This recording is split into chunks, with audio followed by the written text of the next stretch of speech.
welcome back. So today will be a story time. As y'all can see from the title, this is when this man gave me like $1,000 in cash and don't even know me. I don't even know him. So, okay, I'm gonna tell y'all from the beginning, so just continue watching.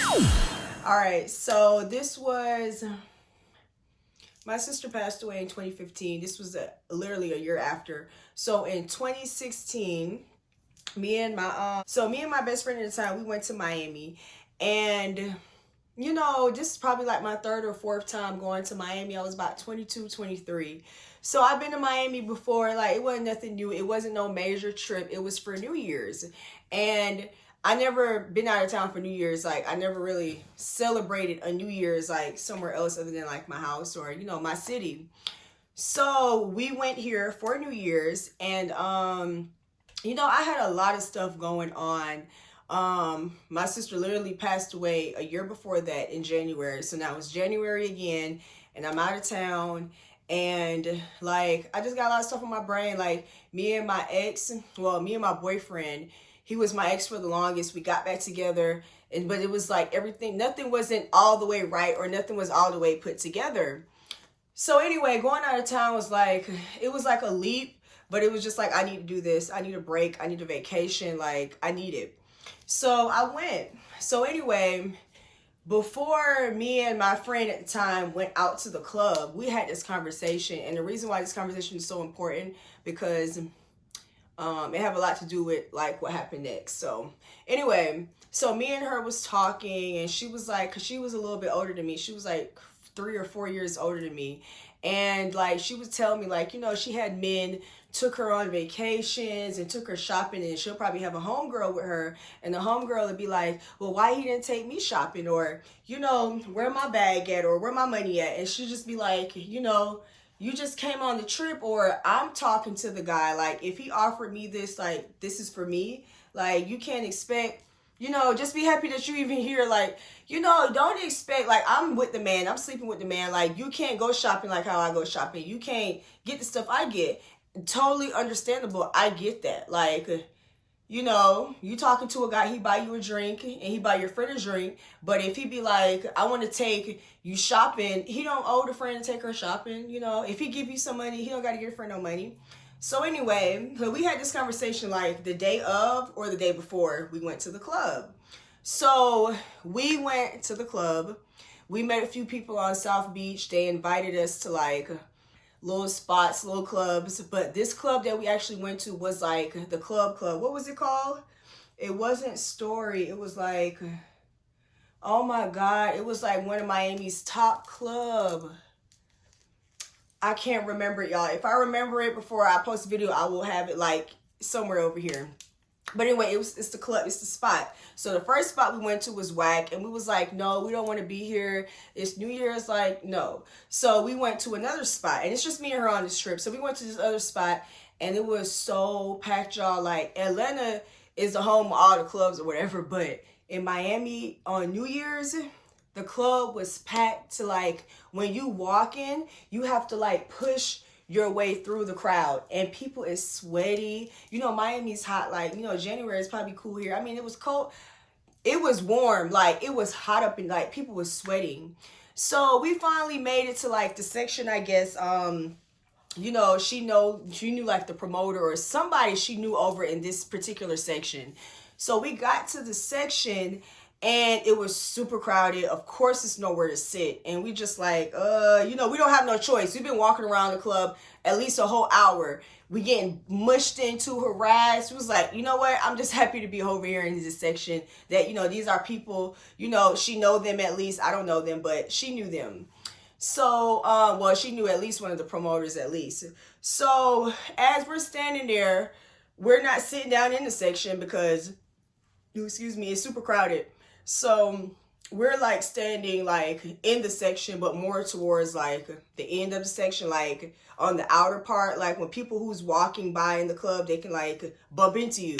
So I'm like in the bottom of the section. So almost every man, every nigga that walked past me is trying to get my number, trying to talk to me, whatever. And I'm just like rolling my eyes. Leave me alone. I'm good. Like, just being a real bitch, because at the end of the day, it's packed as fuck. All y'all niggas keep trying to talk to me. You ain't buying or offering no drinks. Like, leave me the hell alone. So I had a little pissy attitude. But, you know, I was all right. Like, you know, with me, when I have an attitude, like, I'm not going to show it. I'm not going to bitch. I'm not going to complain. I'm not going to say, let's go home right now. I'll just be like, I'll just start ignoring people. So I literally was just like, every guy that walked by, I was just like, leave me alone, whatever. If you ain't talking about no drinks or money or nothing, leave me alone.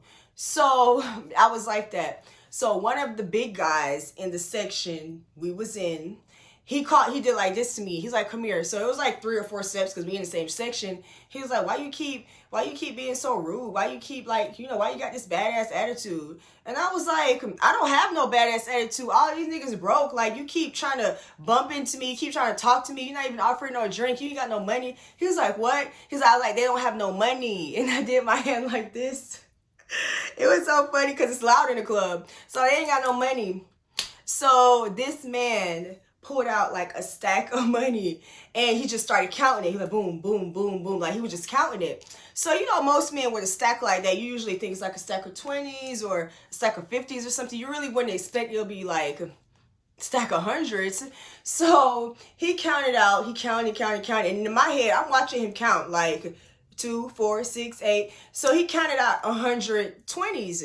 So he counted it and he gave it to me. After I was like, these niggas ain't got no money. So he did like this. And I was like, are you sure? Like, I'm not trying to be embarrassed. Like, I'm already being bitchy and bougie.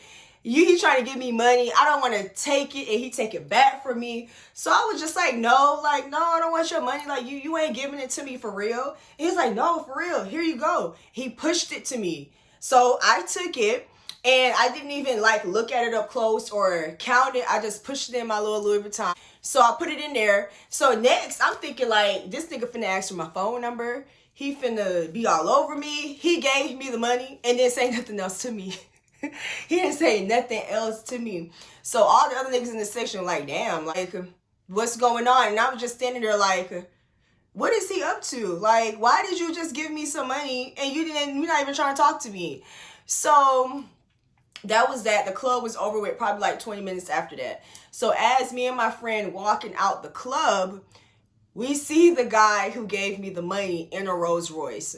So he beeping his horn. He telling me to come over. And I'm looking at my friend. I'm like, girl, no, I am not finna go over there. For one, he just gave me some money. He tried to fuck. He gonna try to fuck. He gonna try to rape. He gonna try to rape me. I was just like, y'all, I was like only 22 or 23. I was just like, I was scared. I'm like, don't nobody give you money for no reason.